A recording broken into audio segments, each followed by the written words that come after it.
You are going to die. Not today, not tomorrow, but sooner than you think. And the terrifying truth is, you are already spending that time. Right now, every second that passes is gone forever. Most people know this, and yet, most people live as if time is the one thing they have in endless supply. They waste mornings. They drift through afternoons. They surrender evenings to things that mean nothing. And then one day, they look back and wonder where it all went. 2,000 years ago, a Roman philosopher sat down and wrote a letter to his friend about exactly this. His name was Lucius Annaeus Seneca. And what he wrote may be the most urgent thing you read this year. Seneca was born around 4 BC in Cordoba, in what is now modern Spain. He rose to become one of the most powerful men in Rome, a philosopher, playwright, statesman, and advisor to Emperor Nero.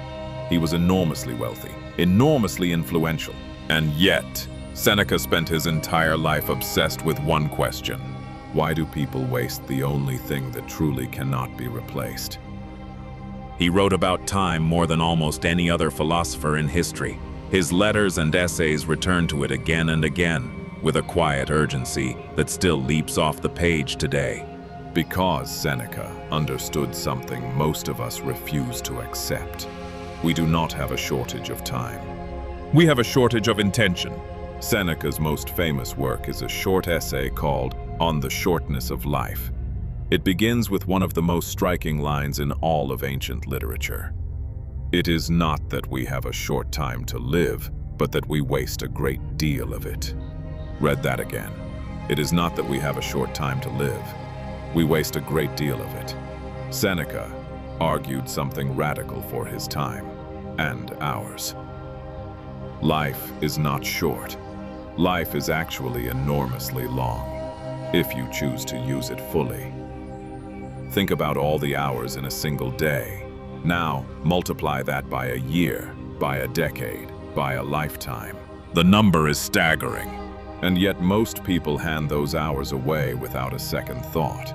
To distraction, to other people's agendas, to work that doesn't matter, to worry about things that never happen, to the endless, exhausting performance of being busy without being productive.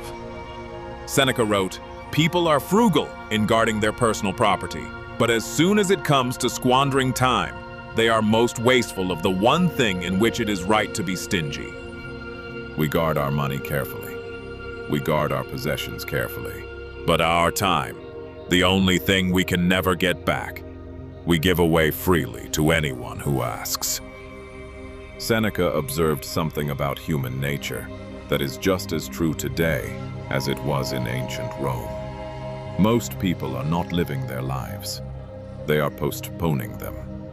He wrote, "Omnia lucili aliena sunt, tempus tantum nostrum est." Everything, Lucilius, belongs to others. Time alone is ours. And yet, we treat it as if we have an infinite reserve somewhere, a backup supply we can draw on later. We say, "I will start when things settle down. I will travel when I retire. I will spend more time with my family once this project is done. I will pursue what I love when the time is right." Seneca called this the greatest foolishness of human life. Because the time is never perfectly right. The project is never truly done. Things never fully settle, and retirement, if it comes at all, arrives when the body and mind are already diminished. He wrote, "Gather and save the time, which till lately was being stolen from you, or would slip away unnoticed, or was being needlessly wasted. Persuade yourself that the truth is as I stated. Some moments are torn from us, some slip away, and some are lost." Torn, slipped away, lost. 3 different ways we lose time. And most of us experience all 3, every single day. Here is perhaps Seneca's sharpest observation, and the one most relevant to the world we live in today. Being busy is not the same as living. He wrote, "It is not that I am brave, it is that I know what has value." Most people confuse activity with purpose, movement with progress, a full calendar with a full life. Seneca watched the powerful men of Rome run themselves ragged, chasing status, accumulating wealth, fighting political battles. And he saw clearly what they could not. They were the busiest people in the world, and they were wasting their lives. He wrote, Vindica te tibi, reclaim yourself for yourself. 2 words in Latin, one of the most powerful instructions ever written. Reclaim yourself, for yourself, not for your employer, not for social media, not for the opinions of people who won't remember your name in 10 years. For yourself. The question Seneca asks across 2,000 years is this: at the end of your day today, who did you live it for? Seneca was not just a critic of wasted time. He was a teacher of how to use it well. And his advice is surprisingly practical. First, protect your mornings. Seneca rose before dawn every day to read, write, and think. He believed the first hours of the day belonged entirely to him. Before the world could make its demands, before the noise began, he wrote, "Let us prepare our minds as if we had come to the very end of life. Let us postpone nothing." Postpone nothing. Not the conversation you've been avoiding, not the project you've been delaying, not the person you've been meaning to call. Do it today, because today is the only day you actually have. Second, be ruthless about what you give your attention to. Seneca turned down many social invitations, many political appointments, many opportunities for greater wealth and fame, because he understood that every yes to something unimportant is a no to something that matters. Third, spend time with the great minds of history. Seneca believed that reading the Stoic philosophers, Socrates, Aristotle, Plato, Zeno, was like having a conversation across time, a way to extend your life by inheriting the wisdom of others. He wrote, "Of all people, only those are at leisure who make time for philosophy." Philosophy, for Seneca, was not a hobby. It was the only serious use of a human life. Seneca lived to around 65 years old, remarkable for his era. In his final years, forced into retirement by Emperor Nero, he did what he had always advised others to do. He read, he wrote, he thought deeply, he spent time with the people he loved. He wasted nothing.